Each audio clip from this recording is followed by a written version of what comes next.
बिस्मिल्लाहिर्रहमानिर्रहीम। अस्सलाम वालेकुम students, hope you all are fine. आज के लेक्चर में हम पढ़ेंगे एनालिटिक मेथड के बारे में।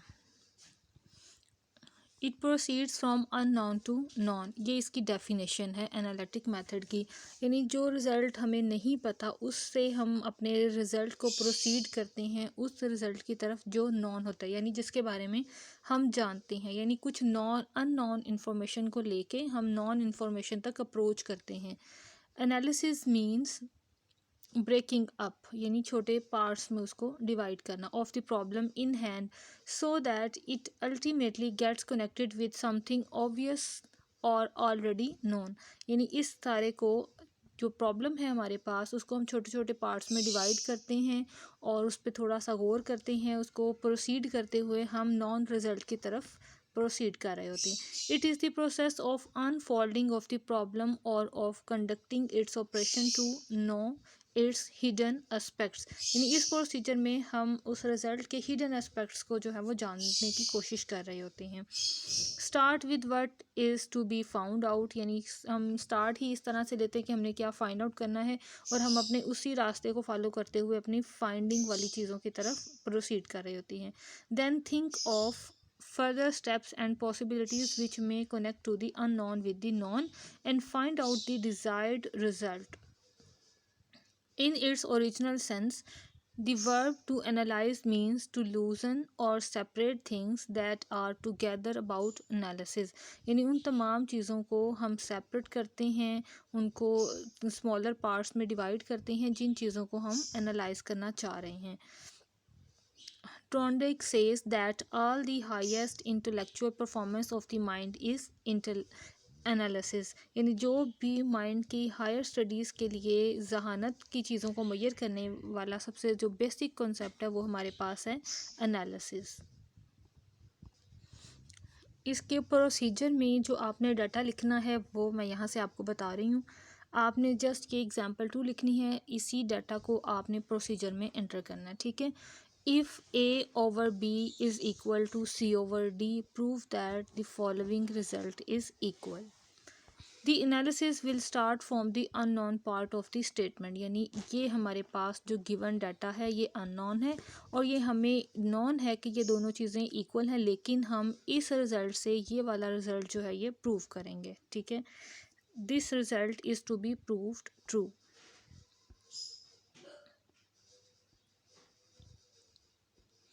What should be the first step toward the simplification of these two sides of the equation? यानी हम इस इक्वेशन को सॉल्व करना चाह रहे हैं ताकि हमारे जो फर्दर नेक्स्ट वाले स्टेप्स जो हैं वो इसमें क्लियर हो सकें, ठीक है। अब यहाँ से हमने इस डाटा को लिया, ठीक है। ये हम इस डाटा को ले रहे हैं कि इज इक्वल टू, यहाँ पे सी क्यूब लिखा हुआ है, मिस्टेकनली आप इसको सी स्क्वायर लिख लें। उसके बाद ये क्रॉस प्रोडक्ट किया, क्रॉस प्रोडक्ट में क्या किया है, डी को इस ऊपर वाली पूरी इक्वेशन से मल्टीप्लाई कर दिया। ये मल्टीप्लाई होने से क्या हो गया, A C D two B square D, यानी हर डाटा से डी को मल्टीप्लाई करवाया। उसके बाद इस सारे डाटा को क्यू से मल्टीप्लाई करवा दिया।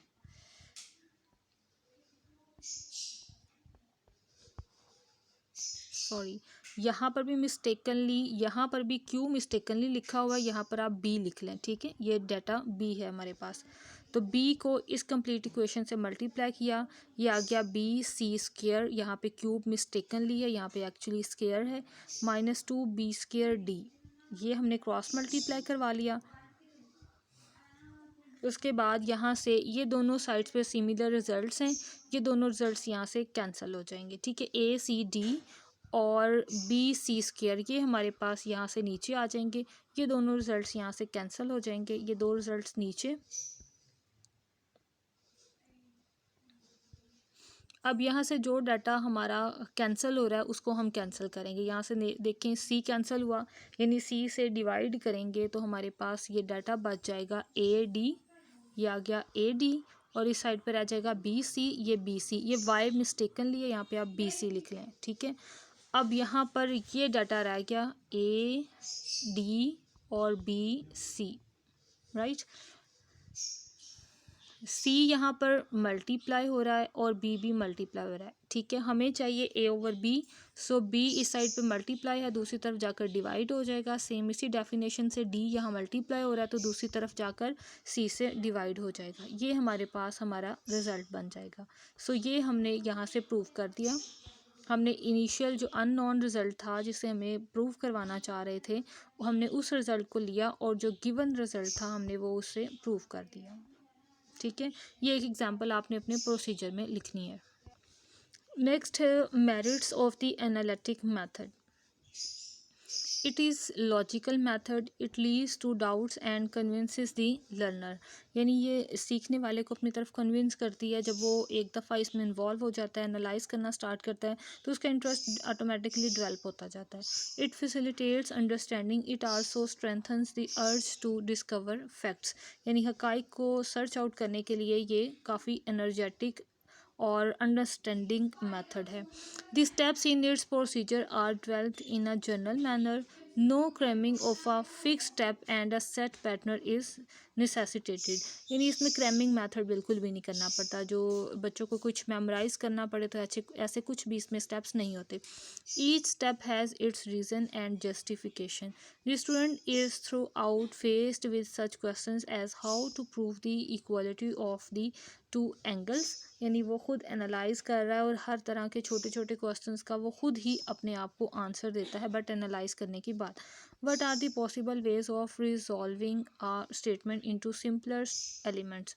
दस the student graphic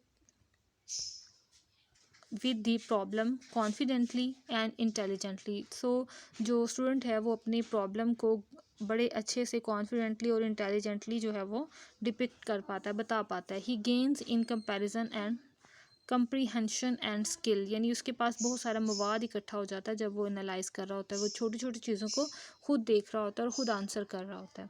drawbacks, it is a lengthy method, क्योंकि इसमें काफ़ी ज़्यादा टाइम भी सम टाइम लग सकता है क्योंकि स्टूडेंट ने अपनी एबिलिटीज़ के मुताबिक काम करना है। Why this method, it is difficult to acquire efficiency and speed.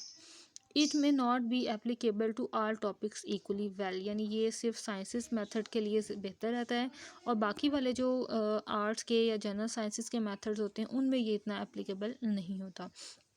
Okay class, next lecture में हम सिंथेटिक डिवीजन को पढ़ेंगे और एनालिटिक और सिंथेटिक मेथड के कंक्लूजन को भी पढ़ेंगे, ठीक है। सिंथेटिक मेथड भी एक्चुअली एनालिटिक मेथड का अपोजिट वे है, ठीक है।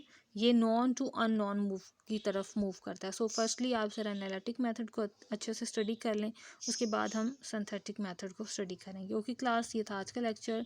नेक्स्ट लेक्चर तक के लिए अल्लाह हाफिज़, स्टे ब्लेस्ड, दुआ में याद रखिएगा।